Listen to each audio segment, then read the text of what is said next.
सुप्रभात class 7th। कविता है मेरा मिटने का अधिकार। आशा है आपने इसे अच्छी तरह से पढ़ लिया होगा, इसके शब्दार्थ लिख लिए होंगे कॉपी में। आज मैं इसका अर्थ स्पष्ट कर रही हूँ। मेरा मिटने का अधिकार कविता महादेवी वर्मा जी की रचना है, ये आपको पता ही है। ये निहार काव्य रचना से ली गई है। महादेवी वर्मा की प्रसिद्ध कृति है निहार काव्य रचना है, कविताएं हैं इसमें। इसमें कवयित्री ने जीवन में सुख के साथ दुख की महत्ता को भी दर्शाया है। बच्चों, जीवन में सुख और दुख एक सिक्के के दो पहलू जैसे हैं, है ना। अगर सुख रहता है तो फिर कुछ दिन बाद दुख भी आता है, दुख है तो सुख।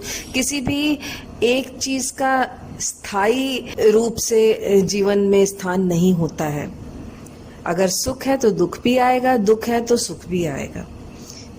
इन सुख दुख दोनों का कितना महत्व है। अगर हमारे जीवन में सुख ही सुख हो तो हमें उसका आभास ही नहीं होगा। दुख आते हैं तभी तो उस सुख का आभास होता है कि हाँ, इस दुख के बाद हमें सुख भी प्राप्त होगा। जैसे अगर अंधेरा न हो, अंधकार न हो, तो रोशनी का या प्रकाश का महत्व हम नहीं जान सकते ना। जब अंधकार होता है तभी उस प्रकाश की महत्ता पता लगती है। ऐसे ही जीवन में जब दुख आता है तब सुख की भी महत्ता पता लगती है। तो दोनों ही जीवन में महत्व रखते हैं। दुख हमें हमारे जीवन में आता है तो वो कुछ ना कुछ हमें सिखा के जाता है। कवयित्री यहाँ बताना चाह रही है कि जीवन की सार्थकता कठिनाइयों का सामना करने में ही है, न कि भागने पलायन करने में।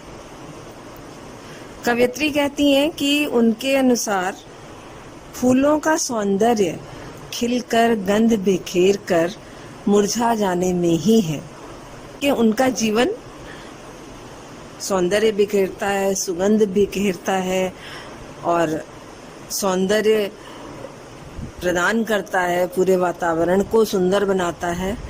लेकिन उसकी गंध बिखेर कर उसके बाद अंत में वो क्या होता है, मुरझा ही तो जाता है। कि वो तारों के दीप नहीं जिनको आता है बुझ जाना। तारे भी रात्रि की बेला में चमकते हैं, परंतु सूर्य के उदित होते ही वह छिप जाते हैं। उन्हें जाना होता है, उन्हें अपने प्रकाश को छुपाना होता है, क्योंकि उस समय सूर्य उदित हो चुका है, उनका अस्त हो जाता है उस समय। ऐसे तारे दीप नहीं बन सकते जिन्हें बुझना ना आता हो। अर्थात मनुष्य को सुख के साथ साथ दुख सहन करने की भी क्षमता रखनी चाहिए, क्षमता होनी चाहिए उसके अंदर, ताकि वो दुख को भी उसी तरह से स्वीकार करे जिस प्रकार सुख के पलों का आनंद अनुभव करता है। यहाँ तात्पर्य यह है कि जो मनुष्य दुख नहीं सहन कर सकता या दुख नहीं चाहता है, वह सुख की भी कामना करने का अधिकारी नहीं है। मनुष्य के लिए आवश्यक है क्या, कि वह जीवन को सभी परिस्थितियों में समान रूप से महत्व दे, उसको पूर्णता के साथ स्वीकार करे। पूर्णता तभी होगी जब सुख दुख का सामंजस्य होगा, सुख के साथ दुख, दुख के साथ सुख। और यही संदेश इसमें कवयित्री ने दिया है। साधारण रूप से मनुष्य अपने लिए सुख की आकांक्षा करता है, ईश्वर से यही प्रार्थना करता है कि हे ईश्वर, हमें विपत्तियों से दूर रखो, हमें कष्टों से दूर रखो, हमारे कष्ट हरो। लेकिन यहाँ पर कवयित्री का दृष्टिकोण कुछ अलग है। वो पीड़ा को मांग रही हैं और पीड़ा को सहन करने की शक्ति भी मांग रही हैं, और पीड़ा को, कठिनाइयों को, संघर्ष को, परेशानियों को, मुसीबतों को बुरा नहीं कह रही हैं, उनसे दूर नहीं भाग रही हैं, बल्कि उनको भी वो सुख और आनंद की तरह ही स्वीकार कर रही हैं। वो अंत में कहती हैं कि क्या अमरों का लोक मिलेगा तेरी करुणा का उपहार। अंतिम पंक्ति है, रहने दो हे देव, अरे यह मेरा मिटने का अधिकार। वो अमरों के लोक अर्थात स्वर्ग लोक, जहाँ पे कि मृत्यु नहीं है, अमर हैं, उनको भी अपने जीवन से उत्तम नहीं मान रही हैं। वो उसको भी अस्वीकार कर रही हैं कि मुझे नहीं चाहिए। स्वर्ग लोक जहाँ अमर अमरों का वास है, अमरों का लोक है, जहाँ मृत्युलोक नहीं। मृत्युलोक वही है जहाँ पर जीवन निर्वाह करने के बाद, जीवन बिताने के बाद मृत्यु अवश्यंभावी है। इसीलिए इस संसार को मृत्युलोक भी कहते हैं।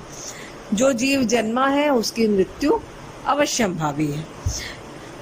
तो यहाँ पर वो अस्वीकार कर रही हैं कि रहने दो हे देव, हे ईश्वर, मुझे ऐसा जीवन नहीं चाहिए, यह मेरा मिटने का अधिकार, और ये मेरा मिटने का अधिकार है। अर्थात मृत्यु पर भी अधिकार है। अगर जन्म है तो मृत्यु भी अवश्यंभावी है। बस यही है कि इस जीवन को हम अच्छी तरह से, उत्तम ढंग से जिए, अच्छे कार्य करें, चरित्रवान बनकर जिए, उत्तम गुणों को अपने जीवन में उतारें, अपने चरित्र में उतारें, अपनी चारित्रिक विशेषताओं के अंतर्गत उनको निहित करें। यही मनुष्य की कामना होनी चाहिए।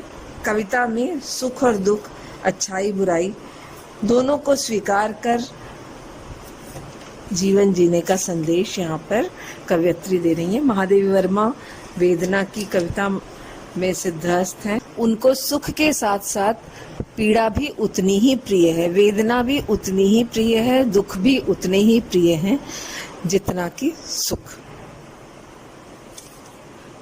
ठीक है बच्चों, तो इस कविता को आप कंठस्थ कर लीजिए, और इसमें यदि कुछ नहीं समझ में आया है तो आप प्रश्न व्हाट्सएप पे पूछ सकते हैं।